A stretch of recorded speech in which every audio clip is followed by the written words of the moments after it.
सदाशिवसमारम्भां शङ्कराचार्यमध्यमाम् अस्मदाचार्यपर्यन्तां वन्दे गुरुपरम्परां श्रुतिस्मृतिपुराणानाम् आलयं करुणालयं नमामि भगवत्पादं शङ्करं लोकशङ्करं शङ्कराचार्यं केशवं बादरायणं सूत्रभाष्यकृतौ वन्दे भगवन्तौ पुनः पुनः ईश्वरो गुरुरात्मेति मूर्तिभेदविभागिने व्योमवद्व्याप्तदेहाय दक्षिणामूर्तये नमः।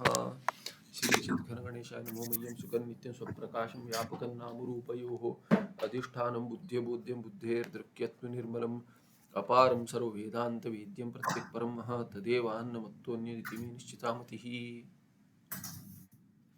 श्री गुरुभ्यो नमः। Just a moment. ठीक है, तो श्लोक देख रहे थे हम कि तथा उपतम पंचदश्याम। तो पंचदशी के श्लोक बता रहे हैं कि प्रतिबंध क्या होते हैं, कि भूत भावी आगामी इत्यादि ऐसे प्रतिबंध बता रहे थे। तो उसमें आगे कहते हैं बहुवारम अधीतेपि सदा नायाति चेत पुनः दिनांतरे अनधीत्यैव पूर्वाधीतम स्मरेत पुमान। तो क्या कहते हैं कि बहुवारम अधीते अपि, बहुत बार अभ्यास कर लिया, श्रवण पुनः पुनः श्रवणम कुर्यात करके विधि है, बार बार श्रवण करें। तो क्या कहते हैं कि अभ्यास कर रहे हैं फिर भी क्या है, सदा चेत पुनः न आयाति, स्मरण नहीं आ रहा है। क्या अभ्यास किया, स्मरण नहीं आ रहा है। तो जैसे बच्चे करते हैं बार बार अभ्यास, स्मरण नहीं आ रहा है, तो हम भी क्या है कि वेदांत स्थिर होने तक अभ्यास करते रहेंगे। तो यदि स्मरण नहीं आ रहा है तो कहते हैं दिनांतरे अनधीत्येव, क्या करें, एक दिन छोड़कर देखें कि जो अभ्यास किया है पुमान स्मरेत। यदि समझ नहीं आ रहा तो बार बार, कभी देखिए श्रवण कर रहे हैं, कोई बोल रहा है, सुन रहा है, तभी क्या है कि लगता है समझ गए, फिर पाठ के बाद छूट जाता है, तो क्या कहते हैं, इसको स्मरण करें बार बार। तो कैसे स्मरण करें, तो कहते पुनः अनध्ययन दिन होता है, हमारे छुट्टी के दिन होते हैं, तभी कभी या तो पाठ के बाद जो हुआ था पाठ में उसका स्मरण करें।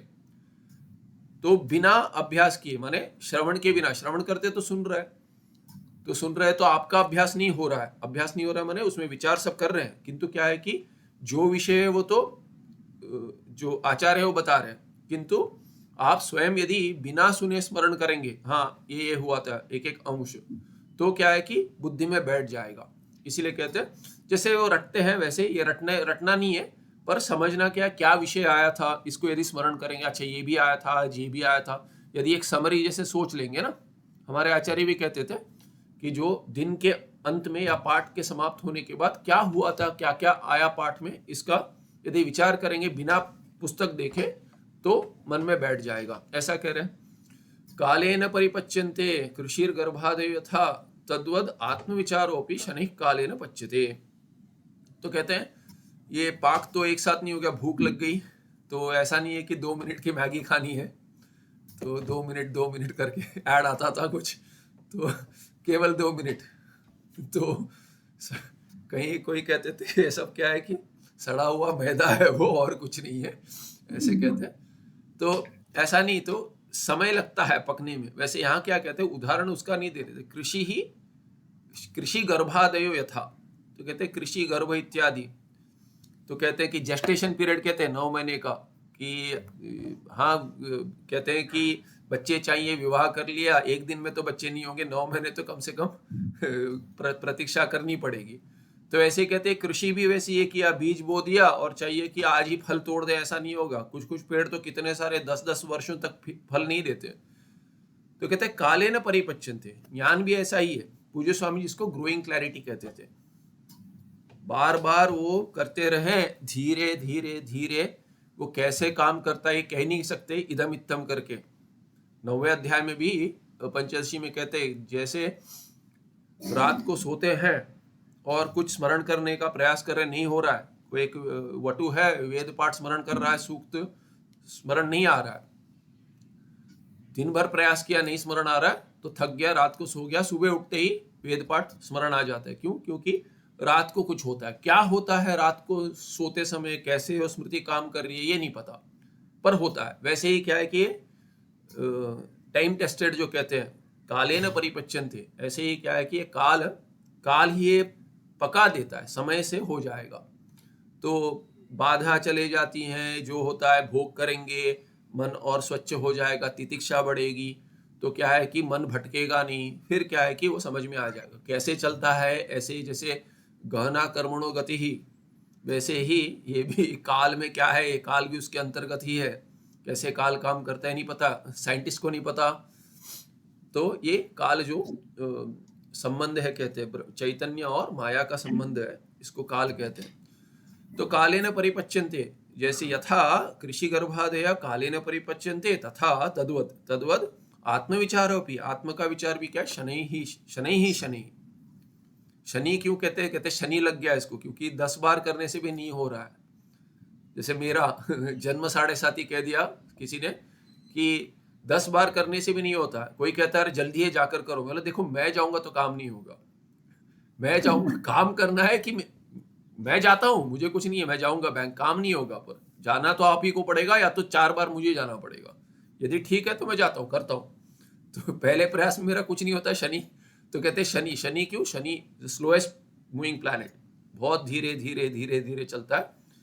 पूरे प्रदक्षिणा करने में उसको जिस ग्रह से निकला है ना, उसी ग्रह में फिर आने के लिए, इसके लिए जिस राशि में, क्षमा कीजिए ग्रह नहीं, जिस राशि से निकला है उसी राशि में फिर आने के लिए कितना समय लगता है उसको? 33 वर्ष लगते हैं। बराबर है ना राजगोपाल जी? 33 ईयर्स। तो गुरु 12 वर्ष में आ जाते हैं किंतु ये और धीरे चलता है, इसके लिए शनि कहते हैं। शनि माने धीरे धीरे चलने वाले को शनि, नाम ही शनि है। शनि ही कालेन पच्यते, धीरे धीरे धीरे पकेगा। वैसे ही क्या है कि आत्मविचार भी ऐसे ही धीरे परिपक्व होगा। ऐसे पकेगा माने परिपक्व होगा। ऐसा नहीं कि अरे क्या वही बताकर पका रहे, वो वाला चालू शब्द नहीं, संस्कृत वाला पक्व बनेगा।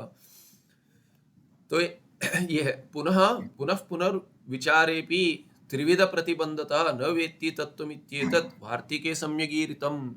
तो भगवान वार्तिककार सुरेश्वराचार्य कहते हैं, अच्छी तरह से क्या कहा है वहां पे, कहते हैं विचारे पुनः विचारे अपनी, बार बार विचार करो। काले न परिपच्यन्ते इत्यादि कह दिया, काले न पच्यते, किंतु कहते हैं न पुनः विचारे अपि त्रिविध प्रतिबंधता। अभी क्या कहते हैं कि प्रयास तो कर रहा है, बार बार विचार कर रहा है, ये सब कर दिया। कहते हैं कि पाठ के बाद हमने सूची बनाकर क्या क्या मन में ना, कि बिना अनधित्य एवं विचार किया कि क्या हुआ था आज पाठ में, सब कर दिया। फिर क्या है कि समय भी दे दिया, बहुत समय से कर रहे हैं, ऐसा नहीं कि 2-4 दिन में, वर्षों चले गए, फिर भी नहीं होता है। पुनः विचार है त्रिविध प्रतिबंधता। तो ये प्रतिबंध जो देख रहे हैं हम, ऐसे जो प्रारब्ध में प्रतिबंध है, भूत वर्तमान और भावी जो है, वो प्रतिबंध जो है उसके कारण क्या है, न वेत्ति तत्वम। फिर भी क्या है कि बहुत सारे, क्या होता है, कश्चित न वेत्ति। तो कोई कहते हैं कि हमने वेदांत कब से, हम तो अरे 20-30 वर्ष हो गए, 25-30 वर्ष हो गए वेदांत का कर रहे हैं। तो ये माने इतने क्या है कि कॉलर टाइट करने की बात नहीं है कि आप किसमें कुछ कहते हैं कि अरे इतना किया है, ये अचीवमेंट नहीं है। कहते हैं कि हो जाना चाहिए, माने ये बता रहा है कि आप अधम जितने अधम है वैसे अधिकार ये करके दिखा रहे हैं। ऐसा नहीं कि ये कर रहे, काम कितना किया। तो कहते हैं नहीं होता, ये बहुतों का नहीं होता। कहते हैं न वेत्ति तत्वम इति एतत् वार्तिके सम्यगीरितम। तो क्या करना चाहिए? तो कहते हैं वो प्रतिबंध जाने तक चलेगा, ज्ञान मत छोड़ दीजिए कि अरे नहीं हो रहा है, ज्ञान से कुछ नहीं हो रहा है। बहुत सारे कहते हैं ज्ञान से कुछ नहीं हुआ हमारा, तो हम योग करेंगे, ये करेंगे, वो करेंगे, भक्ति इत्यादि करते रहते हैं, उसमें कुछ गलत नहीं है, पर ज्ञान को छोड़कर करते, ये गलत है। ज्ञान से नहीं हो पाएगा, ज्ञान से यदि नहीं हो पाएगा, ऐसी भ्रांति हो गई तो मोक्ष नहीं होगा। तो इसीलिए कहते हैं ज्ञान क्या है कि काम करने में समय लेता है, यदि प्रतिबंध अधिक है, ज्ञान उत्पन्न नहीं होता ऐसे सहज। कुतस्त ज्ञानम इति चेत, तो ये ज्ञान कैसे उत्पन्न होगा? इति चेत तद्धि बंध परीक्षयात असावपि च भूतो वा भावी वा वर्तते, अथवा अधीत वेद वेदार्थोप्यतः एव न मुच्यते। हिरण्य निधि दृष्टान्तात् इदमेव हि दर्शितम्। तो ये कभी कभी अनेक श्लोक से अधिक अर्थ बैठ जाता है। तो क्या कहते हैं, कुतः तज्ज्ञानम इति चेत, तो ये ज्ञान कैसे उत्पन्न होगा, तो कहते तद्धि बंध परीक्षयात, बंध का जो भी संपूर्ण क्षय हो जाएगा, परितः क्षय संपूर्ण क्षय हो जाएगा, बंध चले जाएंगे तब होगा। तो जैसे तो आप बीज बो रहे हैं, कृषि का उदाहरण दिया था, बीज बो दिया, चाहते हैं कि आप जो जो खाद डाल रहे हैं, पानी डाल रहे हैं, वो उस बीज को अंकुर में परिवर्तित करे, और कभी कभी अंकुर ही नहीं होता क्योंकि बाकी सब है आसपास जो वीड्स कहते हैं वो खा लेते हैं। तो जंगली जो है, आप चुन चुन कर बीज लाए थे कि ऐसा वृक्ष आएगा, ये आएगा, वो आएगा, पर बाकी सब वही जो है उन्होंने खा लिया, वो कुछ नहीं मिलेगा। ऐसे ही क्या है कि जब तक प्रतिबंध है तब तक ज्ञान उत्पन्न नहीं होगा। ये प्रतिबंध है, मैंने उदाहरण में कह रहा हूं कि बाकी जो वीड्स है वो प्रतिबंध है अंकुर के खिलने में और वृक्ष बनने में। वैसे यहाँ कहते हैं असावपि च भूतो वा भावी वा वर्तते अथवा, तो ये वर्तमान, भूत, भावी, आगामी ऐसे बंध होते, उनके परिक्षय से हो जाएगा, ज्ञान उत्पन्न हो जाएगा। अधीत वेद वेदार्थो अपि अतः एव न मुच्यते, इसीलिए अधीत वेद वेदार्थ, अधीत वेद वेदार्थ कौन है, ये बहुव्रीहि समास है। जो जिसने वेद और वेदार्थ का अध्ययन कर लिया, अधीत, अधीते वेद वेदार्थे वेदार्थौ, अधीतौ वेद वेदार्थौ येन सह अधीत वेद वेदार्थ, तो जिसने अभ्यास कर लिया वेद वेदार्थ का संप्रदाय से, फिर भी क्या अपि अतएव न मुच्यते, उसका मोक्ष नहीं होता। क्यों नहीं होता, कहते क्यों, प्रतिबंध है, श्रवण काम नहीं कर रहा अभी, कि प्रतिबंध हो रहा है, ज्ञान उत्पन्न नहीं हो पा रहा है। तो उसमें उदाहरण क्या दिया था, हिरण्य निधि दृष्टांत आदि। ये क्या है कि जैसे कहते हैं कि अरे इनके घर में ना देवदत्त है, इनके घर में बहुत पैसा था, तो कहते हैं इनके दादाजी जब से गए हैं ना, तब से पता नहीं कहाँ है, इनके घर में बहुत सोना था, कहाँ है पता नहीं, तो ये इन्हीं के पास है, पर अभी गरीब है। क्यों, क्योंकि सोना कहाँ है पता नहीं है, कहीं तो गाड़ कर रखा है। तो हिरण्य निधि ये घर पर ही है। तो कहते हैं बाकी लोगों की दृष्टि से क्या है कि अरे ये बहुत माने पैसे वाला कुटुंब है, राजा महाराजों जैसे इनका धन था, तो कहते इतना सोना था, सोना बांटते थे कहते दीपावली में। फिर भी क्या है कि अभी क्या है कि ऐसा ही बाहर से ऐसे दिखते, ऐसा वाला घर है, घर वगैरह वैसा ही है, फिर क्या है कि इनके पास नहीं है। क्यों नहीं है, क्योंकि वो गाड़ कर रखा है। कहाँ अभी ढूंढ रहे, अभी तक नहीं मिला। दादाजी कहाँ जल्दी ही चले गए, बताया नहीं कि कहाँ गाड़ के रखा है, बोलने से पहले बोलते बोलते चले गए। तो हिरण्य निधि दृष्टांतात है तो इनका धन, पर अभी प्रकट नहीं हुआ है। तो वैसे ही कहते वो उस दृष्टांत से क्या दिखा है तो आप ही का धन, फिर भी क्या है कि हाथ नहीं लगाया अभी तक। तो वैसे ही क्या है, ज्ञान तो है, आप ही का है ज्ञान, तो समझ तो आ गया है जैसे लग रहा है ऊपर ही ऊपर, फिर भी निष्ठा नहीं हो पा रही है, फलित नहीं हो पा रहा है, अज्ञान का नाश नहीं कर पा रहा है। तो श्रवण कर रहे हैं, पता है, जैसे किसी ने कह दिया अरे दादाजी धन छोड़ कर गए, मिलेगा किसी दिन मिल जाएगा, यहीं पर है, बड़ी हवेली है, कहते बड़ा घर है, ढूंढने में समय लग रहा है कहाँ छुपा के रखा है। तो वैसे ही क्या है कि इनका धन है, ये ज्ञान रूप धन है, फलित नहीं हो पा रहा, किसी दिन हो जाएगा, अखंडाकार वृत्ति बन जाएगी। करते रहिए, कहते ढूंढते रहिए। अतीतेनापि महिषी स्नेहेन प्रतिबंधता भिक्षुस्तत्वं न वेदेति गाधा लोके प्रगीयते अनुसृत्य गुरुस्नेहं महिष्यां तत्त्वमुक्तवान् ततो यथावद वेदैश प्रतिबंधस्य संशयात्। तो प्रतिबंध के लिए ये पुराण का उदाहरण भी दे रहे, कहते पुराण में ये महिषी स्नेह, कहीं महिषी का, भैंस का स्नेह से प्रतिबंध बन गया, जैसे कहीं जड़ भरत का कहते हैं, वैसे किसी का है भिक्षु तत्वम न वेद।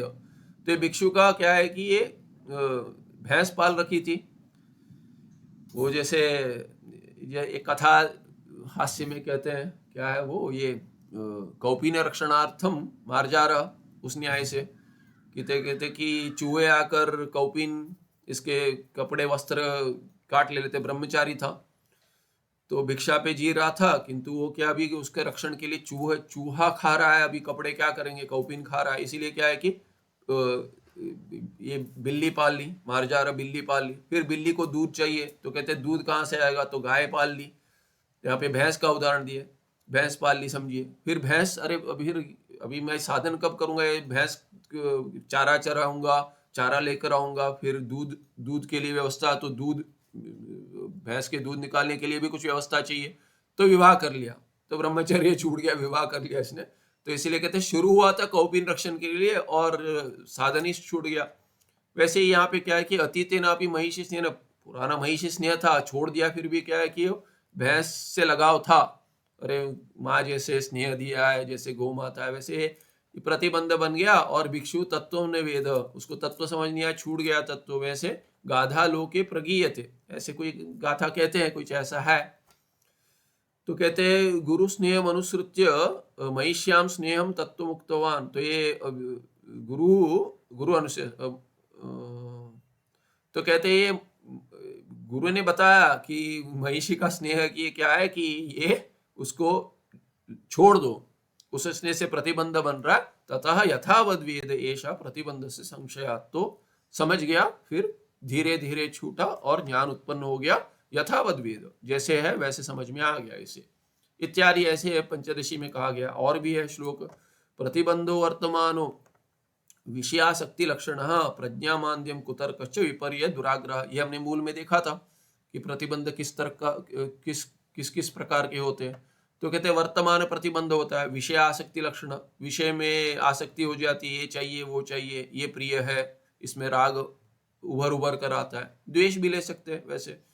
प्रज्ञा मान्द्यम कुतर्कश्च विपर्य दुराग्रह, फिर क्या है कि प्रज्ञा मान्द्यम बुद्धि धीमे चलती है, कुतर्क गलत तर्क लगाते हैं कि अहंकार है या जो है मैं ठीक समझा, ऐसे गलत तर्क लगाते हैं। विपर्य दुराग्रह इत्यादि दुराग्रह करते हैं और विपर्य उल्टी दृष्टि होती है। क्षमाद्यै श्रवणाद्यैश्च तत्र तत्र उचितैः क्षयम् नीते अस्मिन् प्रतिबंधे अतः स्वस्य ब्रह्मत्वम् अश्नुते। तो ब्रह्मत्वम् अश्नुते प्राप्नोति, कैसे प्राप्त करता है, माने ज्ञान, ब्रह्म का ज्ञान, अपने ब्रह्म होने का ज्ञान प्राप्त करता है। कैसे, क्षमादि श्रवणादि इत्यादि के द्वारा। तत्र तत्र उचित ही क्षयम, तो ये तत्र तत्र कभी शमदमादि से ये हो जाएगा, कभी श्रवण से हो जाएगा, तो ये करते रहेंगे सब। साधन चतुष्टय नहीं छोड़ना है, श्रवण आदि नहीं छोड़ना है। उससे क्या है कि किसी उचित जो है, जो जो औषध है उनमें से ये औषध के प्रकार काम करेगा, और जो जैसे औषध काम करता है वैसे ये सभी प्रकार के जो प्रतिबंध है उस पर ये धीरे धीरे काम कर कर हटा देगा। फिर तत्र तो उचित ही क्षयम, जब क्षय हो जाएगा, नीते अस्मिन प्रतिबंधे, उससे क्या है कि क्षय हो जाएगा और प्रतिबंध चले जाएंगे। तभी क्या होगा, सती अस्मिन प्रतिबंधे नीते सती अतः स्वस्य ब्रह्मत्व अश्नुते, अपना ब्रह्म भाव समझ लेता है, ये ज्ञान उभर कर आता है। आगामी प्रतिबंधश्च वामदेवे समीरितः एकेन जन्मना क्षीणे भरतस्य त्रिजन्म भी। तो कहते हैं आगामी प्रतिबंध, आगे जो आगे की चिंता करता है, ये है वो है इत्यादि, कि क्या होगा इत्यादि, ये है माने आगे आएगा, जिससे ज्ञान आगे जो बंध है, माने ये क्या है, आगामी प्रतिबंध है। हमने देखा है कि ये आगे का जन्म भी बचा होता है, प्रारब्ध छूट गया, एक से अधिक जन्म का है, तो वो आगामी प्रतिबंध उसको भी कह सकते हैं। उससे क्या है, वामदेव के इसमें बहुत अच्छी तरह दिखता है ये समीरिता सम्यकीरिता, क्योंकि वामदेव को क्या है कि गर्भ में ही ज्ञान प्राप्त हो गया। वो कैसे संभव होगा, क्योंकि वो आगामी प्रतिबंध था, पीछे ज्ञान जब भी फलित नहीं हुआ। श्रवण कर रहे थे, श्रवण आदि करते समय साधन चतुष्टय संपत्ति थी, उसके बाद भी ज्ञान उत्पन्न नहीं हुआ। क्यों नहीं हुआ, क्योंकि प्रतिबंध क्या था, आगामी प्रतिबंध था, तो अगला जन्म प्राप्त करना था। तो ये गर्भवास रूप जो है उसी से प्रतिबंध हट गया। गर्भवास में पीड़ा होती है, उस पीड़ा से ही प्रतिबंध समाप्त हो गया। कुछ भोग बचा था पाप रूप, वो चला गया, बहुत ही कम था, तो जन्म लिया, गर्भवास किया, प्रतिबंध हट गया, और जो पूर्व श्रवण किया था वो फलित हो गया, ज्ञान उत्पन्न गर्भ में ही हो गया। और वामदेव जी को तो एक जन्म में हुआ, कहते हैं एकेन जन्मना क्षीण, एक जन्म से क्षीण हो गया ये प्रतिबंध आगामी प्रतिबंध। और भरत, जड़ भरत का त्रिजन्म भी, 3 जन्म लगे, जड़ भरत को तो 3 जन्म लगे ज्ञान उभर आने के लिए। पिछले पाठ में हमने देखा था, योग भ्रष्ट से गीतायाम अतीते बहुजन्मनि प्रतिबंध क्षय प्रोक्तो न विचारोप्यनर्थकः। तो ये विचार क्यों करे, विचार के बाद भी प्राप्त नहीं हुआ, कहते नहीं, विचार अनर्थक नहीं है, वही आगे जाके फलित होगा। यदि विचार नहीं करेंगे, अभी कहेंगे अरे नहीं हो रहा है, कुछ नहीं हो रहा है, तो आगे कुछ नहीं मिलेगा, फिर संसार मिलेगा। इसमें तो क्या है कि आगे जाके मुक्ति इसी से मिलेगी, इस विचार से ही, किंतु प्रतिबंध हम नहीं जानते, इसलिए आसुप्ते है आमृते करते रहना चाहिए। ज्ञान का जो श्रवण आदि है, ज्ञान के लिए साधन जो है, उसको नहीं छोड़ना चाहिए। निष्ठा के लिए प्रयास करें, ज्ञान जो है उसके लिए प्रयास करे और निष्ठा के लिए प्रयास करते रहे, आजीवन करते रहे। वो इस जीवन में यदि फलित नहीं हो रहा है तो अगले जन्म में होगा, कहीं किसी जन्म में होगा। प्रतिबंध है करके सोचकर करे। तो योग भ्रष्ट कौन है? जो योग प्राप्त कर कर, माने योग के मार्ग में चल रहा है, ज्ञान योग के, और भ्रष्ट हो गया। ये सामान्य शब्द है, माने कोई भी योग में समाप्त नहीं हुआ तो भ्रष्ट हो गया। माने भ्रष्ट माने किसी कारण से हो, ऐसा नहीं कि उसने कुछ गलत किया, पर पहले गलत किया था वही प्रतिबंध बन रहा है। तो गीता में भी, गीता जी में कहा गया अतीते बहु जन्मनि, बहुत सारे जन्म चले गए, उनमें पीछे जो चले गए अतीत जो है भूतकाल के बहुत सारे जन्म, उसमें क्या है? योग भ्रष्टस्य गीतायाम अतीते बहु प्रतिबंधक्षय, योग भ्रष्टस्य प्रतिबंधक्षय प्रोक्तः होगा। कहा है नहीं कल्याण कृत कश्चित दुर्गतिन तात गच्छति, उसी से कहा गया कि आगे जाकर ये प्रतिबंध क्षय होगा, तब जाकर ये फलित होगा। पिछले जन्म में नहीं हुआ तो अगले जन्म में होगा। तो न विचार अपि अनर्थ का नास्ति, अनर्थ का नास्ति, माने सार्थक ही है, विचार करते रहे। कौन सा विचार? वेदांत विचार। ठीक है, तो ये हो गया टिप्पण। फिर पीछे मूल में ये प्रतिबंधकत्वात् करके वहां से शुरू हुआ था, अनेक शरीर प्रद प्रारब्ध से तत्र प्रतिबंधकत्वात्। इस पे लंबा टिप्पण था ये, नहीं दूसरे पे था। दूसरा क्या था यहाँ पे? प्रतिबंध था, भेदवाद नहीं, एक दो, हाँ चाहिए कि इसमें विभाग किया था। ठीक है, यथा तो क्या क्या कहते हैं? अनेक शरीर प्रद प्रारब्धस्य तत्र प्रतिबंधक, तत्र कुत्र तो कहते हैं तत्र चर्मे, चर्मे एव जन्मनि ज्ञानम जायत न तो पूर्वतन शरीरेषु। तो ये जहाँ अधिक इसका अधिक शरीर का प्रारब्ध है, इदम तो अत्र समाधानम दिए, यत्र एकेन कर्मणा अनेक शरीराणि जायन्ते, जहाँ एक कर्म से अनेक जन्म प्राप्त होते हैं, अनेक शरीर, उसमें तत्र उस स्थिति में क्या है? चर्मे एव जन्मनि ज्ञानम जायत। अंतिम जो है 3 या 7 है, जो भी जन्म है, उतने जन्म में, अंतिम जन्म में ही ज्ञान उत्पन्न होगा, न तो पूर्वतन शरीरेषु, पहले शरीर में नहीं उत्पन्न होगा। पहले जन्म में, दूसरे जन्म में यदि एक कर्म ने 3 जन्म का प्रारब्ध खोला है तो तीसरे जन्म में ही उसको ज्ञान उत्पन्न होगा, तब तक ये बाधा बनकर रहेगा, आगामी बाधा। तो आगामी प्रतिबंध होगा। अनेक शरीर प्रद प्रारब्ध से तत्र प्रतिबंधकत्वात्, हेतु दे दिए कि अनेक शरीर देने वाला, प्रकर्षेण ददाति, ऐसा वाला जो प्रारब्ध है कि ये देकर ही रहेगा फल, क्योंकि प्रारब्ध तो निकल गया, जो नहीं निकला उसकी बात अलग है, वो संचित में नष्ट हो गया, आगामी नष्ट हो जाएगा। किंतु यदि प्रारब्ध 3 जन्म का है और एक पहला जन्म शुरू हो गया तो ज्ञान तो तीसरे जन्म में ही मिलेगा, तीसरा जन्म प्राकर ही रहेगा वो जीव। यथा, ये क्या है अभी? कहते हैं कि यथा एक विषयासक्ति, विषय में आसक्ति के रूप में प्रतिबंध बनेगा। कैसे प्रतिबंध? प्रतिफलन कैसे होगा? प्रतिबंध कैसे, कि उसकी अभिव्यक्ति कैसे होती है? कहते विषय आसक्ति, विषय में आसक्ति होगी, कोई भी हो, भैंस हो कि अच्छी भी हो, सात्विक हो तो भी विषय तो विषय ही है। सात्विक विषय में भी आसक्ति, विद्या माया कहते हैं, नहीं ये पढ़ूंगा, वो करूंगा, वहां पे जाकर मैं दूसरे दार्शनिक का खंडन करूंगा, ये सब विषय आसक्ति है, सात्विक है पर है विषय आसक्ति है। बुद्धिमांद्यम, बुद्धि तीव्र नहीं चलती, 4 बार कहना पड़ता है। तो जैसे शनि पीछे पड़ गया, वैसे बुद्धि में शनि लग गया ठीक नहीं चलती बुद्धि, शनि जैसे चलती है। तो एक बार एक बताया तो 33 वर्ष के बाद समझ में आएगा, प्रयास कर कर। वैसे भेदवादी द्वैत शास्त्र वचन विश्वासश्च इत्यादि ज्ञान प्रतिबंध, तो कहते हैं भेदवादी। फिर क्या कहते हैं? संस्कार होते हैं, कि मैंने भी शुरुआत इस्कॉन से की थी। इस्कॉन का वैराग्य देखकर कोई पुस्तक बेच रहा था, तो ये क्या कहते हैं? Bhagavad Gita as it is से कुछ संबंध ही नहीं है उनका, भगवत गीता से संबंध ही नहीं है, वैसा अनुवाद किया है। वो भी मुझे क्या लाभ हो गया इस संदर्भ में बता रहा हूँ। मुझे क्या हुआ था कि मैं कुछ, तभी एसटीडी बूथ हुआ करते थे, वहां पे किसी से बात करने रुका था, कोई बाहर, कोई, ये दिसंबर का ही समय था जब वो गीता जयंती मनाते हैं। तो कोई कषाय वस्त्र में बाहर राह देख रहा था, मतलब मुझे समय लगेगा, फोन पर हूँ, तो फिर भी रुका था वो। तो बहुत तितिक्षा अच्छी लगी मुझे।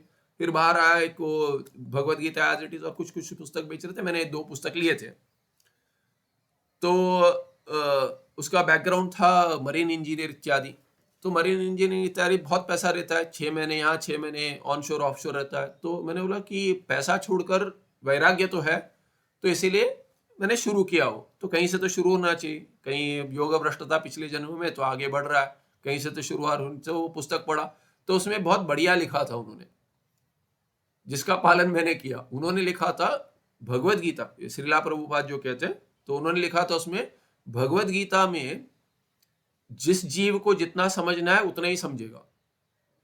ये जन्म जन्मांतर आप अभ्यास करते रहेंगे तो कहते हैं कि इस जन्म में आपको जितना समझना है उतना ही समझना है। इसीलिए दूसरे का, दूसरा जो कहते हैं ना कि इसका परपोर्ट कहते हैं कि उसका अर्थ जो बताते हैं भाष्य आदि, वो सब नहीं आपको पढ़ना है। आपको केवल श्लोक, श्लोक से जितना अर्थ होगा उतना ही अर्थ होगा आपको, क्योंकि आपका प्रारब्ध वैसा है करके उन्होंने कहा था। दूसरे किसी का भी आपको परपोर्ट नहीं पढ़ना था। देखिए कितनी बड़ी बात है, स्वयं परपोर्ट लिखे हैं उस पुस्तक में। कहते हैं, देखिए तर्क कैसे है कि अपना ही तर्क नहीं लग रहा है, कह रहे दूसरे को, पुस्तक लिखा है अनुवाद कर दीजिए, ठीक है, श्लोक का अनुवाद कर दीजिए, अनुवाद तो गलत है पर ठीक है कर दीजिए। कर अनुवाद, यदि संस्कृत किसी को समझ नहीं तो अनुवाद का सहारा लेते, तो अंग्रेजी में यदि अनुवाद किया आपने तो वो पढ़िए, ऐसा ऐसा कहा उन्होंने। उससे आपको जितना अर्थ समझ में आना उतना ही आएगा, उससे अधिक आपको नहीं आएगा, आपको प्रयास भी नहीं करना है। इसलिए दूसरा कोई उसका अर्थ लगाता है, उस अर्थ को आपको नहीं सुनना है, नहीं पढ़ना है।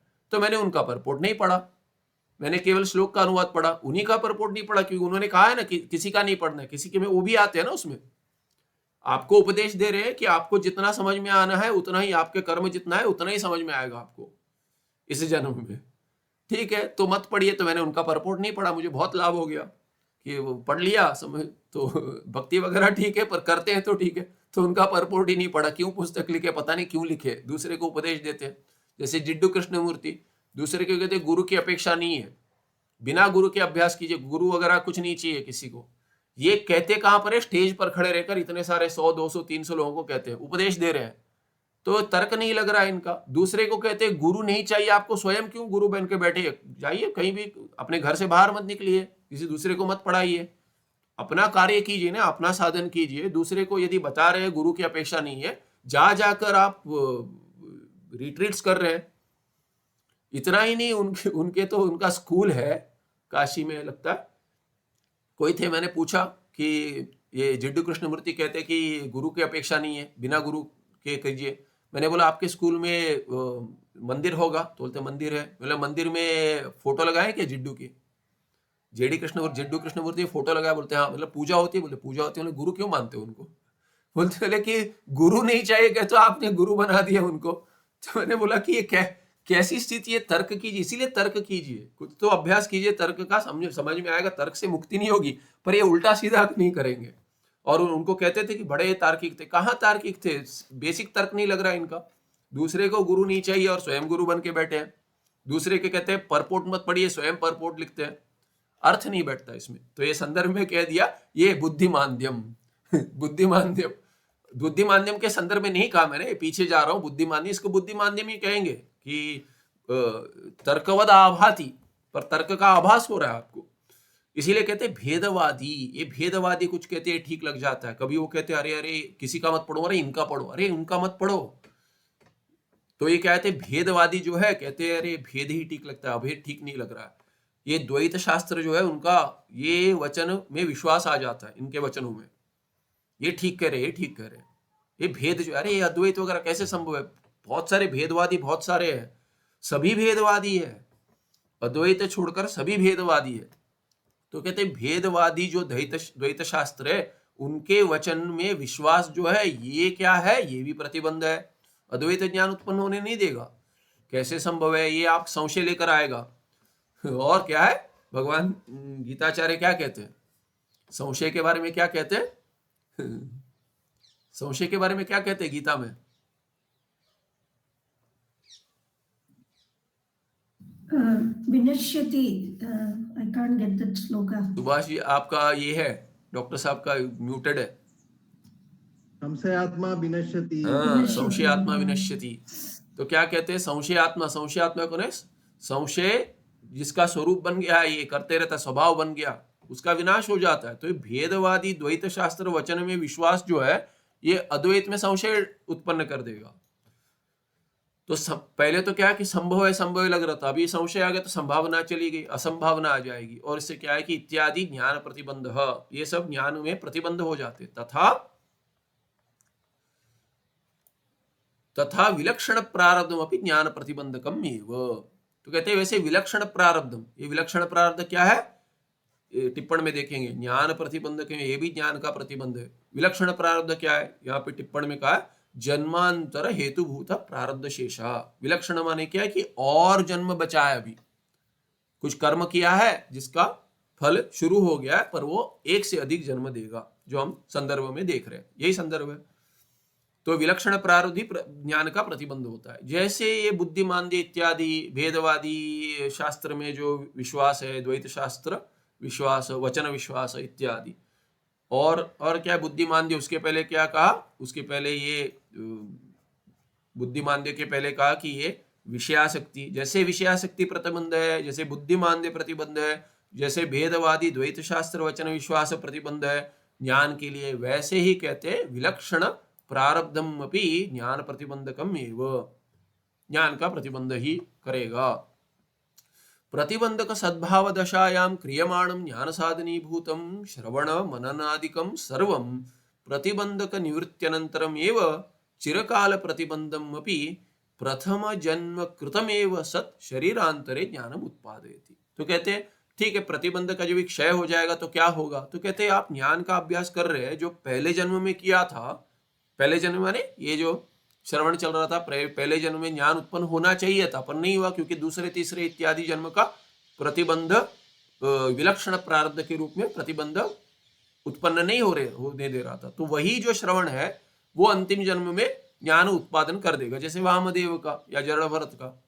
तो इस गर्भवास में ही होते होते कैसे ज्ञान, श्रवण तो कुछ किया नहीं, गर्भ में क्या श्रवण करेंगे। तो इसीलिए क्या है कि पहले जन्म का जो श्रवण किया था वही फलित हो गया, कभी जब ही प्रतिबंध हट गया। तो कहते हैं प्रतिबंध का सद्भाव दशायाम, किस दशा में, जब भी जिस अवस्था में प्रतिबंध है, प्रतिबंधक जब भी है उसमें क्या है कि क्रियमाणम ज्ञान साधनी भूतम, जो कर रहे हैं आगे जो करेंगे और किया जा रहा है, यो क्या है कि ज्ञान साधनी भूतम श्रवण मननादिकम सर्वम, ये ज्ञान का साधन तो क्या श्रवण मनन है, और वो किया जा रहा है, कर रहा है, सतत कर रहा है। तो करते हुए भी क्या, सर्वम प्रतिबंधक निवृत्ति अनंतरम एव, वही जो श्रवण मनन आदि जो ज्ञान का साधन है वो जो कर रहा है वो पहले जन्म से भी जो कर रहा है, पहला दूसरा तीसरा जन्म चल रहा है ज्ञान के लिए जो प्रयास, ये तीसरे जन्म में फलित होगा, वही ज्ञान होगा। प्रतिबंधक निवृत्त्यनंतरम एव, जब तक प्रतिबंध है तब तक ये ज्ञान फलित नहीं होगा श्रवण मनन, पर वही ज्ञान, वही श्रवणादि जो ज्ञान का साधन है वो चिरकाल प्रतिबंधम अपि, लंबे समय तक चले तो भी क्या है, प्रतिबंध जब चले तो भी वही श्रवणादि प्रथम जन्म कृतमेव सत्, पहले जन्म में किया है, दूसरे में यदि छूट भी गया है, क्योंकि दूसरे में तो उसको स्मरण नहीं होगा, हो सकता है प्रतिबंध हो, उसको वो श्रवण करे ना करे, तीसरे जन्म में वो फल दे देगा, तीसरे जन्म में करे ना करे फल दे देगा।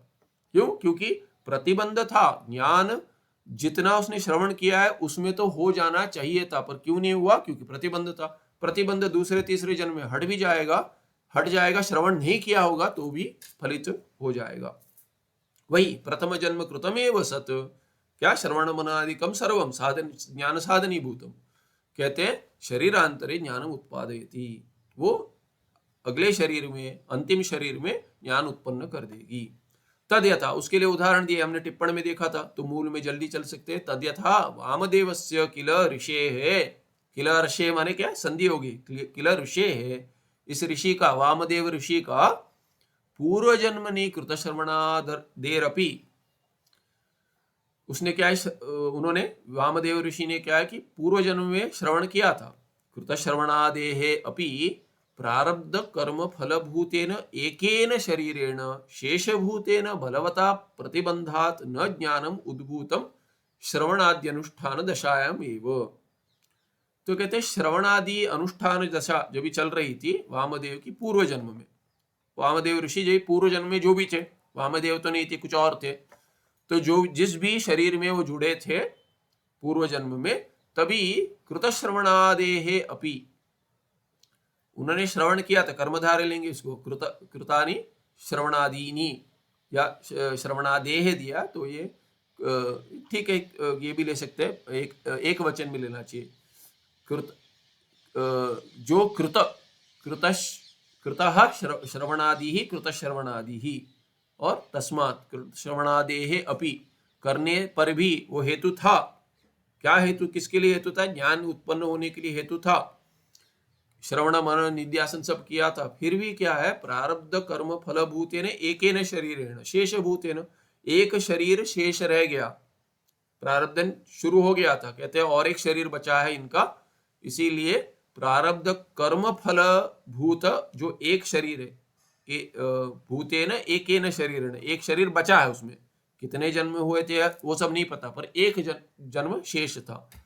तो उससे क्या है, बलवता प्रतिबंधात, तो ये प्रबल प्रतिबंध है, ये ज्ञान उत्पन्न नहीं होने देगा। तब क्या है कि ज्ञानम न उद्भूतम, प्रतिबंधात न उद्भूतम, ज्ञान उद्भूत नहीं हो कभी, पूर्व जन्म नहीं, पहले जन्म में नहीं हुआ। श्रवणादि अनुष्ठान दशायाम, उसी समय हो जाना चाहिए था, श्रवणादि अनुष्ठान चल रहा था उसमें हो जाना चाहिए था, क्योंकि श्रवण साधन है, मनन निध्यासन कर रहे थे, तो इससे ज्ञान उत्पन्न होना चाहिए था, पर नहीं हो पाया। क्यों? क्योंकि एक जन्म बचा था। तभी कहते शरीर पातेन शरीरांतर प्राप्ति समये, तो इनका प्रतिबंध ऐसा था कि वो गर्भवास रूप जो है ना, वो शरीर में प्रवेश करना गर्भ में, वही प्रतिबंध बचा था, माने वही प्रारब्ध बचा था, तो प्रतिबंध समाप्त हो गया उससे। तो कहते शरीर पाते न, पूर्व शरीर तो चला गया, फिर शरीरांतर प्राप्ति समय जब ही दूसरा शरीर प्राप्त करना था, तो वामदेव जीव जो है वो पहले शरीर से दूसरे शरीर में आए, माता के गर्भ में जब ही आए, तभी पूर्व जन्म कृतम एवं श्रवणादिकम, तभी पूर्व जन्म में जो श्रवणादि किया था, तस्य गर्भे एवं ज्ञानम जनयति स्म, गर्भ में ही ज्ञान उत्पन्न कर दिया, श्रवणादि करने की अपेक्षा नहीं थी, केवल वो प्रतिबंध हट गया और ज्ञान उत्पन्न हो गया। जनयति स्म, वही श्रवणादि जो पहले जन्म का था, उसी श्रवणादि ने फल दे दिया, ज्ञान उद्भूत हो गया, करा दिया गर्भ में ही। तस्मात् ज्ञानानंतरम शरीरांतर संबंधो नैव स्यात्, तो अभी क्या, ज्ञान जब ज्ञान उत्पन्न हो गया तो शरीर का संबंध नहीं रहेगा। तो शरीर के साथ संबंध होगा इस जन्म में या अगली जन्म में, यदि संबंध होगा उसका अर्थ क्या, ज्ञान नहीं है। तो शरीर का संबंध माने ज्ञान नहीं है, शरीर से संबंध नहीं होगा कभी, ज्ञान यदि होगा तो 2-3-4 जन्म जो भी यदि शेष बचे हैं, तो पहले जन्म में, दूसरे जन्म इत्यादि अंतिम जन्म तक ज्ञान उत्पन्न नहीं होगा, यही मानना पड़ेगा, क्योंकि शरीर के साथ संबंध हो रहा है। तो उस दृष्टि से तो मानना पड़ेगा कि जन्म यदि हो रहा है, शरीर प्राप्ति हो रही है, तो ज्ञान उत्पन्न नहीं हुआ। तो तस्मात्, तो अभी जो संदर्भ शुरू हुआ था, प्रश्न पूछा था कि यदि ऐसे एक ही कर्म अधिक जन्म देगा तो उस स्थिति में कहाँ ज्ञान उत्पन्न मानेंगे, यदि पहले जन्म में मानेंगे और फिर भी वो जन्म ले रहा है, तो ज्ञानी का प्राण यही लीन हो गया, इस श्रुति का विरोध हो जाएगा। और यदि मानेंगे कि नहीं, पहले जन्म में ज्ञान उत्पन्न हो जाएगा और आगे जन्म नहीं प्राप्त होगा, तब क्या होगा कि प्रारब्ध कर्म भोग के बिना क्षय हो गया, ऐसे प्रारब्ध क्षय के बिना ये नहीं होता, भोग के बिना क्षय नहीं होता प्रारब्ध का, इस श्रुति का विरोध हो जाएगा। इसीलिए उसका समाधान यहाँ दे दिए, तस्मात् ज्ञानांतरम शरीरांतर संबंधो नैव स्यात्, ज्ञान के बाद तो शरीर संबंध नहीं होता, और इसीलिए समाधान क्या है कि अंतिम जन्म में ही ज्ञान उत्पन्न होगा। ज्ञानिनो वर्तमान शरीर चेष्टा तो प्रारब्ध कर्म अधीनतया जायते, तो कहते अभी ज्ञानी यदि बन गया तब उसका वो शरीर तो चलता रहेगा, तो ये शरीर जो वर्तमान शरीर चलता रहता है प्रारब्ध शेष से, उसमें जो चेष्टा है, शरीर की चेष्टा जो है वो तो प्रारब्ध कर्म के अधीन होकर चलती है। शरीर कैसे चलता है? तो फिर कहते हैं प्रारब्ध समाप्त नहीं हुआ। उस जन्म का जो प्रारब्ध है दूसरे शरीर से जुड़ने के लिए ज्ञान उत्पन्न नहीं हुआ मानते। इसी शरीर में ज्ञान उत्पन्न यदि हो गया, उसके बाद शरीर संबंध नहीं रहा, प्रारब्ध चलता रहेगा, शरीर को चलाएगा। तो वर्तमान शरीर की चेष्टा कैसे चलेगी? प्रारब्ध कर्म के अधीन होकर जायते, संभव है। तत्रापि शरीर निर्वाहकत्वेन यावद आक्षितम कर्म तावदेव स्यात्। तो कहते हैं शरीर पर, उसमें भी क्या है कि कोई भी कर्म करेगा ऐसा नहीं है, केवल शरीर को चलाने के लिए जो चाहिए भिक्षाटन इत्यादि वही कर्म उतना ही करेगा। रागजन्यादिक यथेष्ट चेष्टादिकम नैव स्यात्। चेष्टा नहीं होनी चाहिए, यहाँ पे ठकार नहीं टकार होना चाहिए। यथेष्ट चेष्टा, ठ नहीं है, महाप्राण नहीं, अल्प प्राण होना चाहिए। तो कहते रागजन्य अधिक यथेष्ट चेष्टादिकम नैव स्यात्। तो कहते हैं राग से उत्पन्न जो होता है, जो अधिक यथेष्ट चेष्टा इत्यादि, ये सब नहीं होगा। यथेष्ट माने जैसे चाहिए वैसे करता है, ये सब नहीं होगा। प्रारब्ध के वश में जितना है वैसा ही होगा, राग से तो नहीं होगा। नैव स्यात् तस्मात् सर्व प्रवृत्ति शून्य एवं ज्ञानी स्यात्। इसीलिए क्या है कि उतना छोड़कर, प्रवृत्ति हो रही है क्या? नहीं, प्रारब्ध से जितना हो रहा है उतना ही, अपनी बुद्धि से अधिक प्रवृत्ति कुछ नहीं हो रही है। राग द्वेष इत्यादि से जुड़कर कोई प्रवृत्ति ज्ञानी के लिए तो नहीं है। ये समाप्त हो गया 466 में, ये संदर्भ समाप्त हो गया। अंक 68 में कहते हैं, 468 में, इत्थम निवृत्ति प्रधान एव स्यात् ज्ञानिनः व्यवहारः। तो कहते हैं तो ज्ञानी का व्यवहार क्या है? प्रवृत्ति यदि नहीं होगी तो क्या? निवृत्ति प्रधानः एव। तो निवृत्ति ही प्रधानम यस्य व्यवहारस्य, स व्यवहारः निवृत्ति प्रधानः व्यवहारः। बहुरी है। तो निवृत्ति जिसमें प्रधान है, व्यवहार में क्या? छोड़ने का व्यवहार चल रहा है। छोड़ने के व्यवहार को वास्तविक व्यवहार नहीं कह सकते, छोड़ना। फिर भी क्या है कि धातु अर्थ से लेकर तो क्रिया ही मानेंगे, तो व्यवहार मानेंगे। कृ धातु है, ये निवृत्ति में भी क्या है कि वृत्त धातु है, सत्तायम में है। निपूर्वक वृत्ति किससे बनी है? वृत्ति बनी है वृत्त धातु से, तो वर्तते इत्यादि कहते हैं। तो भू सत्तायम जैसे ही अर्थ है वो, वर्तनम। क्षमा कीजिए। तो इसीलिए क्या कहते हैं यहाँ पे, ये ज्ञानी का जो व्यवहार है वो निवृत्ति प्रधान है। फिर भी धातु अर्थ में तो क्या है कि उससे क्रिया करके व्यवहार इसे कहेंगे, पर ये व्यवहार क्या है कि प्रवृत्ति रूप व्यवहार नहीं, निवृत्ति रूप व्यवहार है, ऐसा कह दिया। प्रधान, हाँ कुछ थोड़ा प्रवृत्ति दिखती है, ये सब रागजन्य नहीं है, ऐसा कह दिया। अभी क्या कहते हैं, अत्र इयम आशंका, यहाँ पे शंका उठाते क्या है, मनसो ही अत्यंत चांचल्यमेव स्वभाव। अभी कहते हैं देखिए मन चंचल है कि नहीं, मानते हैं कि नहीं। गीता जी में आता है कि कहते हैं क्या, चंचलम ही मन कृष्ण करके अर्जुन कहते हैं, और उसके उत्तर में कहते हैं हाँ चलम, मानता हूं चलम है, चलम सुदृढ़म करके भगवान गीताचार्य उत्तर देते हैं। तो कहते हैं ये चंचलता स्वभाव है मन का। अभी मन है कि नहीं है ज्ञानी का? शरीर है, स्थूल शरीर है, तो सूक्ष्म शरीर भी है, तो मन तो है, और मन तो स्वभाव से चंचल है, तो चंचल मन है।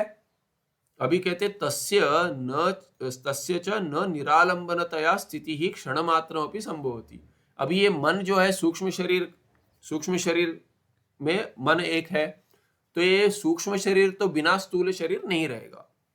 तो ये मन क्या है कि स्थूल शरीर में ही रहेगा, और ये क्या है कि मन जो काम करता है वो आलंबन के बिना काम नहीं करेगा, कुछ तो आलंबन चाहिए उसको।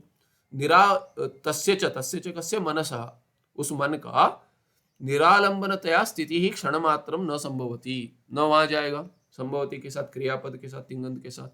तो कहते कोई आलंबन लेकर ही मन चलेगा। तो ये आलंबन माने कोई विषय लेकर, अभी मन कोई विषय लेकर ही चंचल है, कुछ विषय चाहिए उसको। तो अभी कहते हैं यत्किंचित आलंबनम आश्रित्य मनसा स्थिति स्यात्। यदि मन की स्थिति है, माने मन है मानेंगे तो किसी आलंबन को लेकर ही है। वो चुपचाप तो नहीं बैठेगा, कुछ ना कुछ तो करेगा। जैसे बच्चा है, कहते कि वो बच्चा चुपचाप बैठने वाले बहुत कम बच्चे होते हैं, तो बोलते चुपचाप नहीं बैठता। अरे वो बच्चे का स्वभाव है, ये चाहिए वो चाहिए, उसकी इंद्रियां चल रही है, उसको अभी तक सबका ज्ञान नहीं हुआ है, पूर्व संस्कार से अभी हो रहा है। तो ऐसे कहते हैं ज्ञानी का भी, ज्ञानी बच्चे जैसा यदि बन गया, not childish but child like कहते हैं कि बच्चे जैसा है, माने बचकाना नहीं है व्यवहार, पर बच्चे जैसा कहते हैं। यदि ऐसा करेंगे तो कुछ ना कुछ तो मन में चलते रहेगा, ये कुछ करेगा ना, कुछ आलम्बन लेकर करेगा, मन कैसे चलेगा, नहीं तो मन की स्थिति कैसे होगी। अतः मनसा यत्किंचित आलम्बन प्राप्त ज्ञानी न अपनी प्रवृत्ति स्यादिति, इसीलिए ज्ञानी भी कुछ ना कुछ तो प्रवृत्ति करेगा मन को रंगाने के लिए। कहते हैं ना, idle mind is devil's workshop, तो कुछ ना कुछ तो देना चाहिए आपको, नहीं तो वो अपना करेगा। तो ज्ञानी भी कुछ तो करेगा, करेगा कि नहीं करेगा, ऐसे प्रश्न उठा रहे कोई, उसका प्रतिवचन देते, उत्तर कह रहे तत्र इदम प्रतिवचनम। यहाँ पे वामदेव से पे टिप्पण रह गया, समाप्त करके देखेंगे। तत्र इदम प्रतिवचनम असमाहित चित्तस्य समाध्यनुष्ठान शून्यस्य चित्त समाधान अभावेन मनसः चांचल्ये अपि समाहित चित्तस्य अनवरतम समाधिम अनुतिष्ठत तन्न स्यात्। तो क्या कह दिए, ये तो सामान्य नियम ठीक है, ज्ञानी को लागू नहीं होता। कहते हैं असमाहित चित्त जो है, चित्त से असमाहित चित्त बहुरी है, असमाहितम चित्तम यस्य स असमाहित चित्ता तस्य असमाहित चित्तस्य, जिसका चित्त मन जो है अंतःकरण वो उसके इसमें नहीं है, क्या है कि उसके हाथ में नहीं है, माने उसके वो जो चाहता है वैसे नहीं, मन उसके नियंत्रण में नहीं है। वैसा कौन है, वो असमाहित चित्त है, अज्ञानी माने। उसको क्या है, समाधि अनुष्ठान शून्य है, वो शून्य से समाधि का अनुष्ठान नहीं कर रहे, तो समाधि जिसकी नहीं लगी है उसका मन को क्या है कि वो चित्त समाधान अभाविन, उससे चित्त का समाधान नहीं हुआ, तो मन संस्कार से चल रहा है, भटक रहा है, तो उसको कोई आलम्बन चाहिए, बिना उसके मन नहीं जाएगा। जिसकी मन की समाधि लगी माने वृत्ति शून्य हो गया या विषय शून्य हो गया या अखंडाकार वृत्ति में समाधि लगी है, तो उसको दूसरा विषय नहीं चाहिए, वही आलम्बन है। आप जो सोच रहे हैं वैसा आलम्बन नहीं चाहिए उसको, कि कुछ ना कुछ तो चाहिए, मन को कुछ नहीं चाहिए, वो मन अपना रहता है बिना किसी इसके। पूज्य स्वामी जी एक बार कह रहे थे कि जब ये विषय आता है तभी देखकर मैं पढ़ा देता हूँ, ये करता हूँ, पर यू लाइक दिस माइंड, कहते थे कि जब ये कुछ करना नहीं होता है तो मेरा मन कहीं नहीं जाता है, वहीं रहता है। तो कह रहे थे कि खाली रहता है, माने खाली रहता है माने कोई दूसरा विषय नहीं चाहिए, आलम्बन नहीं चाहिए। तो यहाँ कहते समाधि अभाव अनुष्ठान शून्य जो है वो असमाहित चित्त है, उसका नियंत्रित नहीं है चित्त। तो अनियंत्रित चित्त वाले को, समाधि अनुष्ठान शून्य को चित्त समाधान नहीं हो पाता, इसलिए चित्त समाधान का अभाव होने से मन का चांचल्य तो होगा ही, मन चंचल तो होगा ही। तो यदि मन चंचल है उसके लिए तभी भी क्या है कि चांचल्ये अपि मनसा चांचल्ये अपि तस्य अज्ञानिनः, किंतु समाहित चित्तस्य ज्ञानिनः, ज्ञानी जिसका मन नियंत्रण में है उसको क्या, अनवरतम समाधिम अनुष्ठितः तन्न स्यात्, जो अनुष्ठान कर रहा है समाधि का, कैसे, अनवरत नित्यत्वेन, सहज समाधि हो रही है, जहां जहां विषय देखता है उनके विषय में राग द्वेष बुद्धि नहीं है। तो वो सब क्या है कि ईशावास्यम इदम सर्वम, ये सब क्या है कि ईश्वर ही की अभिव्यक्ति है, ईश्वर मुझसे अभिन्न है, तो ये ब्रह्म की अभिव्यक्ति, ब्रह्मात्मा ही अभिव्यक्त है। तो जहां देखता है, जहां जो सुनता है, सर्वम आत्मैवाभूत, सब आत्मा बन गया। इसीलिए क्या है कि उसे वो अनवरत समाधि है, उसका अनुष्ठान करने वाले को अनुष्ठितः तन्न स्यात्, तन्न स्यात् मीन्स चांचल्यम, मनसा चांचल्यम न स्यात्, मन की चंचलता नहीं होगी। तो कहते कि यार ये कौन है, ये कहते ज्ञानी तो समाधो सदा स्थितो होती, ये ज्ञानी कभी भी समाधि में रहता है, आंख खोले आंख बंद करे दोनों समाधि है, कहीं निर्विकल्प समाधि कहेंगे, कहीं क्या कहेंगे, सहज समाधि। व्यवहार में होते हुए भी व्यवहार में वो भिन्नता नहीं देख रहा है, इसीलिए उसको समाधि ही कहेंगे, मन उसमें लीन हो गया है, जैसे एक ही विषय देख रहा है, अपने आप को ही देख रहा है। तस्मात् नैव स्यात् कदाचित् भी प्रवृत्ति ज्ञानिनः, इसीलिए ज्ञानी की कहीं प्रवृत्ति मन को रंगने के लिए इत्यादि नहीं होती। इति ये इति प्रतिवचनम, तत्र इदम प्रतिवचनम, ये होगा उत्तर। यहाँ पे 2 नंबर टिप्पण था वामदेव के बारे में। अत्र वामदेव शब्देन ऋषभ देव पुत्र जड़भरतोपि गृह्यते, तो जड़भरत जो थे ऋषभ देव के पुत्र थे, उनका भी ग्रहण करना चाहिए वामदेव शब्द से, क्योंकि वो उपलक्षण है, कह दिए।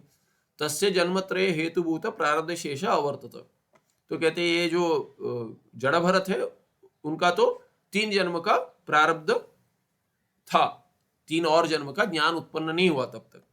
तथा साधन संपत्तो सत्यामपि न अभूत ज्ञानम, साधन माने साधन चतुष्टय संपत्ति तो थी, फिर भी ज्ञान नहीं हुआ, श्रवण आदि से उत्पन्न नहीं हुआ। क्यों? क्योंकि प्रतिबंधक था। ये प्रतिबंधक विषयासक्ति के रूप में नहीं था, ऐसा न माने कह रहे कि वो तो क्या था कि हो गई विषयासक्ति, ज्ञान उत्पन्न होने में प्रतिबंधक हो गया, उसके बाद विषयासक्ति नहीं थी फिर भी उत्पन्न नहीं हुआ। क्यों? क्योंकि जन्म वो कर्म कर चुके पहले, जिससे 3 जन्म का प्रारब्ध निकल गया। तो क्या है कि विषय आसक्ति हो ना हो या उस रूप में फलित हो गई, जो भी है कि हंस को देख कौन देखेगा इत्यादि, ये बुद्धि जो आई ये भी वो प्रारब्ध आगे और शरीर था इसीलिए आई। इसीलिए ज्ञान न अभूत, उत्पन्न नहीं हुआ, ज्ञानम न अभूत। तृतीय जन्मनि अंतरेण एव उपदेशम, उपदेशम अंतरेण एव, उपदेश के बिना, अंतरेण बिना माने बिना उपदेश के बिना ही उत्पन्न हो गया। कैसे? क्योंकि पहले हुआ था उपदेश, ऐसा नहीं कि उपदेश नहीं हुआ था, उपदेश हुआ था पर इस जन्म में नहीं हुआ है, तीसरे जन्म में फिर भी क्या है, प्राग अनुष्ठित विचार बलादेव अपरोक्ष ज्ञानम संबभूव, अच्छी तरह से उत्पन्न हो गया, सम्यक बभूव। प्राग अनुष्ठित विचार बलादेव, पहले श्रवण मनन आदि किया था, उससे ये जो अगले जन्म का प्रारब्ध था 2 जन्म का, और इसीलिए जो उत्पन्न नहीं हुआ था ज्ञान, तो वही श्रवण आदि फलित हो गया तीसरे जन्म में, और अपरोक्ष ज्ञान ही उत्पन्न हो गया उसी बल से, प्राग अनुष्ठित मनन विचार बल से ही श्रवण आदि। तो ये था टिप्पण इसके ऊपर, यहाँ पे वामदेवस्य किल ऋषेः पे। तो ये 468 में आगे ये समाप्त हो गया, 469 से 475। यहां तक क्या है कि अभी कहां से शुरू हुआ था, ये योग की चर्चा चल रही थी, प्रारब्ध और फिर यम नियम इत्यादि का आया था विषय। तो अभी यहाँ कहते हैं कि उसका खंडन नहीं किया, समाधि अष्टांग योग हमने देखा था, तो अभी कहते हैं समाधि अष्टांग निरूपणम। ये क्या है? तो ये जल्दी देख लेंगे, ये जिनको पता है ठीक है, नहीं पता है तो भी अधिक कुछ नहीं है, इसमें आसन इत्यादि का भी बताएंगे, सभी अंग बताएंगे, तो ऊपर ही ऊपर देख लेंगे हम। समाधि अंगानी अष्टौ, तो 8 अंग है समाधि के। तो ये समाधि अंगी है। कौन सी समाधि? ये असंप्रज्ञात समाधि कहते हैं योग शास्त्र में, वो अंगी है। उसके कितने अंग है? 8 है। 8वां अंग संप्रज्ञात समाधि है। तो एक समाधि दूसरे समाधि के लिए अंग है, 8वां अंग है। तो तानीच, कौन से 8 अंग है? तानीच यमः नियमः आसनम प्राणायाम प्रत्याहार धारणा ध्यानम समाधि सविकल्पक। सविकल्प वेदांत की दृष्टि से कहते हैं सविकल्पः, सविकल्पः समाधि इति। तो सविकल्प समाधि 8वीं जो है, और ये पहले 7 ये मिलकर 8 अंग मिलकर अंगी निर्विकल्प का समाधि है, उसके लिए ये अंग बनते हैं। तो ये सब क्या है? नाम बताए। तो ये यम क्या है? तो कहते हैं तत्र यमः। यम क्या है? अहिंसा सत्यम अस्तेयम ब्रह्मचर्यम अपरिग्रह इति पंचविधो यमः। 5 यम है। तो कहते हैं कि अहिंसा, अहिंसा शब्द तो प्रसिद्ध है, हिंसा न करना। तो यम क्या है कि ये यम माने ऐसा ना करे। कैसा ना करे? कहते हैं हिंसा ना करे। अहिंसा माने अहिंसा का पालन करे नहीं है, ऐसे विधि नहीं है। अहिंसा यम में ये देखिए, नियम में ये करे करके, यम में क्या है कि ये न करे। क्या न करे? अहिंसा करे माने क्या? हिंसा ना करे। सत्यम, सत्य बोले करके विधि नहीं है, असत्य न बोले। सत्य बोले ऐसे विधि नहीं है, चुगली करना नहीं है। जाकर पता है किसी का जाकर चुगली करते हैं, तो ये नहीं है। सत्य सत्य बोलो ऐसा नहीं। जैसे अभी कथा आती है कि सत्य का यदि विधि होगी, तो कोई आया है, वो छिपना चाहता है, कोई मारना चाह रहा है, उसको छिपना चाह रहा है, तो किसी ने पूछा ये कहाँ गया, आपने देखा?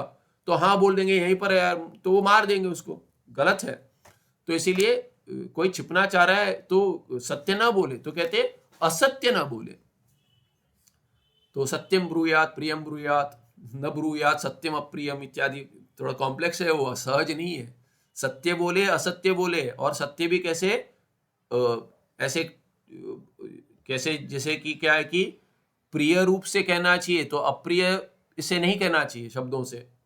जैसे वो उदाहरण वो कहाँ आता है संदर्भ में? भगवान राम जी के पिता दशरथ महाराज चले गए थे, तो सत्य बोले तो सीधे सीधे आकर बोल दिया तो बहुत दुख होगा, तो संदर्भ देखकर धीरे कहना चाहिए, ऐसे प्रसंग में कहते हैं कि न ब्रूयात सत्यम अप्रियम। अप्रिय माने उसको क्रिया विशेषण करके समझ सकते हैं। अप्रिय हो ऐसा नहीं कहना चाहिए, तो कठोर जो है ऐसे शब्दों से नहीं कहना चाहिए। तो इसलिए क्या सत्य माने असत्य न, यहाँ पे तो क्या यम है, इसीलिए इसको क्या है कि सत्य में विधि नहीं है, असत्य न कहे ऐसे प्रतिषेध कर रहे हैं। अस्तेयम, अस्तेय में तो नहीं लगा है, तो कहते अस्तेय माने यहाँ पे अहिंसा में भी नहीं लगा है, पर ये हिंसा न करे, झूठ न बोले। अस्तेय माने स्तेय न करे, चोरी न करे। ब्रह्मचर्य, ये अस्तेय और अपरिग्रह में वैसे सामान्य लगता है। अस्तेय माने क्या कि चोरी ना करे। ब्रह्मचर्य, ब्रह्मचर्य प्रसिद्ध है, उसमें अधिक कुछ नहीं है। ये तो ये ब्रह्म माने ये वेद और ये सब नहीं है, ये ब्रह्मचर्य माने सेलिबसी ऐसी अर्थ है। ब्रह्मचर्य माने माने गृहस्थ हो न हो, पर उसमें ब्रह्मचर्य का पालन करे जितना हो सके। अपरिग्रह, अपरिग्रह माने क्या है कि इकट्ठा ना करे, कुछ जितना चाहिए उतना रखे, बाकी इकट्ठा ना करे। ये किसके लिए है? गृहस्थों के लिए नहीं है। वास्तविक गृहस्थ इकट्ठा नहीं करेगा तो बाकियों को खिलाएगा क्या? तो इसीलिए क्या है कि गृहस्थ तो बाकी तीनों आश्रम को दान करते हैं, उनसे चलता है, शास्त्र में ऐसा कहा गया। तो इसीलिए अपरिग्रह का क्या अर्थ है? यहाँ पे जो योग समाधि लगाना चाहता है उसके लिए नियम है। तो इसीलिए अपरिग्रह माने जितना चाहिए उतना ही इकट्ठा करते न जाए, ऐसे कहते हैं। पंचविध यम हो गया। नियम क्या है? 471 में नियम कहते हैं। नियम क्या है? ये भी इस पर ये क्या है कि यम नियम एक साथ देख लेंगे टिप्पण में, कि अपरोक्षानुभूति में भगवान शंकराचार्य अलग अर्थ लगाते। तो वेदांति की दृष्टि से का ये सब नहीं चाहिए, तो एक स्तुति के रूप में वेदांति को ये सब अंतर्गत है करके स्तुति करते, तो उसका अर्थ अलग लगाते, देखेंगे हम। नियम क्या है? 5 नियम है। शौचम संतोष तपः स्वाध्याय ईश्वर प्रणिधानम इति पंचविधो नियम। हाँ, ये क्या है? शौच, शौच माने बाह्य और अंत शौच, कि स्नान आदि करके शौच, अपना घर इत्यादि जहाँ जगह है वो साफ सुथरा रखे, और शरीर साफ सुथरा रखे, मन साफ सुथरा रखे इत्यादि शौच। ये सब क्या है कि ये विधि है, नियम है, ऐसा पालन करे। तो ये जैसे पहले जैसे यम के इसमें वो निषेध के रूप में नहीं है, विधि के रूप में। तो शौच रखना चाहिए, स्वच्छता रखिए। संतोष, संतोष तुष्टि में रहे, कि जितना पर्याप्त बुद्धि, पर्याप्त बुद्धि कहते हैं इतना पर्याप्त है, ऐसे आनंद में रहे, जितना प्राप्त है उसी में, ये चाहिए वो चाहिए करेंगे दुख आएगा, इसलिए संतोष में रहे। वैसे तप, तप माने शास्त्र में जो कहा गया कुछ तो जो गलत नहीं है, परिग्रह जो जिसका परिग्रह गलत नहीं है पर उसका नियंत्रित करे, तो इसीलिए उसको तपस कहते हैं। जैसे एकादशी, उपवास इत्यादि। उपवास करना, उपवास माने वास्तविक तो साधन के लिए, तो फल आदि फलाहार करना ये भी कह देते हैं। वैसे तो उपवास करना, या कई कहते निर्जला करते, कोई जिसको नहीं होता वो ना करे, पर जो करते तपस शास्त्रविहित होना चाहिए। ऐसा नहीं कि कुछ भी करे कि अरे इतना ये मैं सोऊंगा ही नहीं, ये इत्यादि। तो कहीं जागरण भी कहा गया है, शिवरात्रि, महाशिवरात्रि के दिन जागरण इत्यादि। तो जो भी है शास्त्रविहित होना चाहिए वो तपस। स्वाध्याय, स्वाध्याय माने शास्त्र में स्वाध्याय अध्येतव्य ऐसी विधि है वेद में, वो तो क्या है कि अपनी शाखा का वेद अभ्यास करे। बाकी स्वाध्याय में इसका षष्ठी भी कर से, स्वस्य अध्याय, आत्मा का मैंने अध्ययन करे, या तो स्वाध्याय में वेद अध्ययन करे। ईश्वर प्रणिधानम, ईश्वर प्रणिधानम तो ईश्वर उपासना करे, इति पंचविधो नियम। हाँ, तो ज्ञान समुद्राख्ये ग्रंथे, अभी कहते कोई ग्रंथ है योग से संबंधित, कोई ग्रंथ है ज्ञान समुद्राख्य ग्रंथ है, ज्ञान समुद्र करके कहते हैं उसको। उस ग्रंथ में दशविध यम दशविध नियमश्च उक्ता, वहां पे 5-5 नहीं 10-10 कहे गए यम और नियम, ठीक है। साच पौराणिक रीति, तो पुराण में जो कहा गया उसमें, जैसे अभी प्राण में भी क्या 5 प्राण कहते, कहीं 10 भी कहते, देखा है हमने। वैसे उपप्राण करके, वैसे ही क्या पौराणिक रीति है, ऐसे 10 यम और 10 नियम भी है कहीं। वेदांत में क्या है? वेदांत संप्रदाय रीत्या तो प्रत्येकम तयो पंचेयो भेदा, क्योंकि ये उपनिषद है, अष्टांग योग मैंने बताया था, योग उपनिषद में आता, तो ये वेदांत संप्रदाय में तो वही है कि 5-5 यम नियम है। फिर कहते तीसरा अंग है आसन, ये अगले पाठ में देखेंगे 472। तो यहाँ पे आसन कहेंगे तो बहुत सारे आसन का ये करेंगे, उसमें प्रधान आसन बताएंगे और आगे चलेंगे। तो ये टिप्पण देख लेते हैं क्योंकि रह जाएगा उसके बाद। यहाँ पे 2 टिप्पण देख ले। यमादि लक्षणम हठयोगादि हठयोग प्रतिपिकायाम पातंजल सूत्रे अन्यत्र तत्तट टिप्पण्यादौ च उक्तम। तो कहाँ कहा गया यमादि? ये कहते हैं इनका लक्षण जो है ना, स्वरूप क्या है, यम क्या है, नियम क्या है, ये सब क्या है हठयोग प्रदीपिका में कहा गया है, और पातंजल सूत्र में भी कहा गया, और उनके टिप्पण में कहा गया, भाष्य आदि में।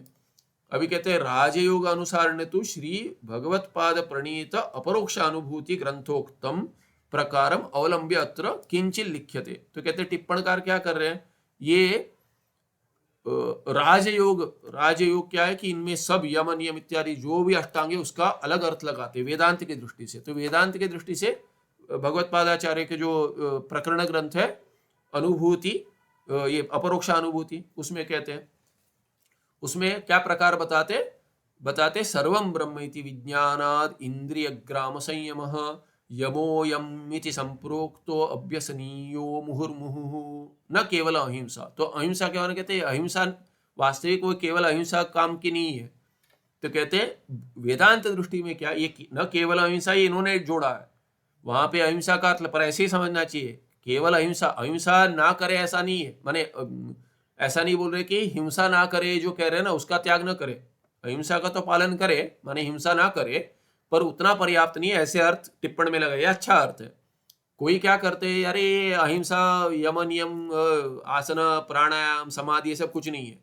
अपरोक्षानुभूति में ऐसे कहा, अपरोक्षानुभूति अधिक अर्थ दिया है, अधिक अर्थ दिया है, तो अधिक समझेंगे तो ज्यादा लाभ होगा, नहीं तो क्या है कि इसका त्याग कर देंगे, अरे योग वो कुछ नहीं है, वो तो उपनिषद का त्याग हो जाएगा, और प्रकरण ग्रंथ में जो क्या है उसका अर्थ लेंगे। फिर भी क्या है कि एक अधिक अर्थ बताया, क्या है, सर्वम ब्रह्म इति विज्ञानाद इंद्रिय ग्राम संयम। तो इंद्रिय ग्राम समूह, सभी इंद्रियों का संयम करना कैसे, कहते सर्वम ब्रह्म इति विज्ञान, सभी ब्रह्म ही है, तो मैं अभी बाकी सब क्या देखूं, सब ब्रह्म ही है, तो ये चाहिए वो चाहिए, इन दोनों में भेद करना, ये सब भेद दृष्टि हट जाएगी, सभी ब्रह्म है।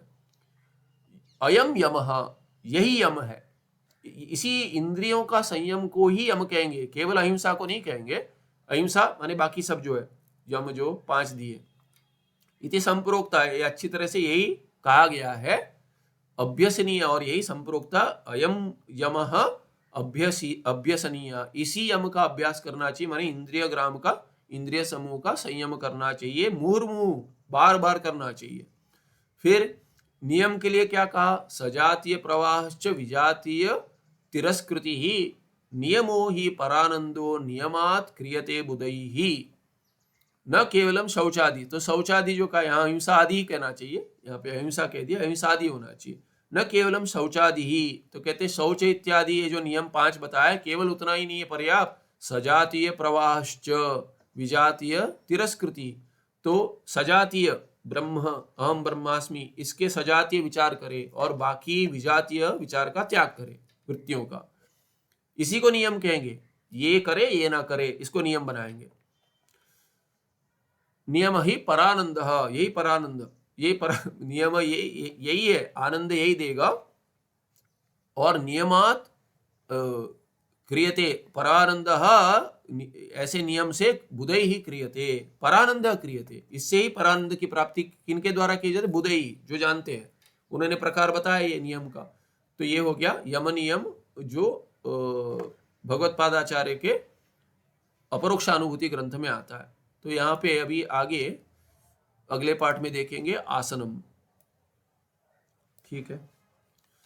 सुखम नित्यम सप्रकाशम व्यापकं नाम रूपे अधिष्ठानं बुद्धे बोध्यं बुद्धेर्दृक्यत्तु निर्मलम अपारम सर्व वेदांत वेद्यं प्रत्यक् परमः तदेव अहन्नमत्तोऽन्यदिति मे निश्चिता मतिः। नमस्ते, धन्यवादः।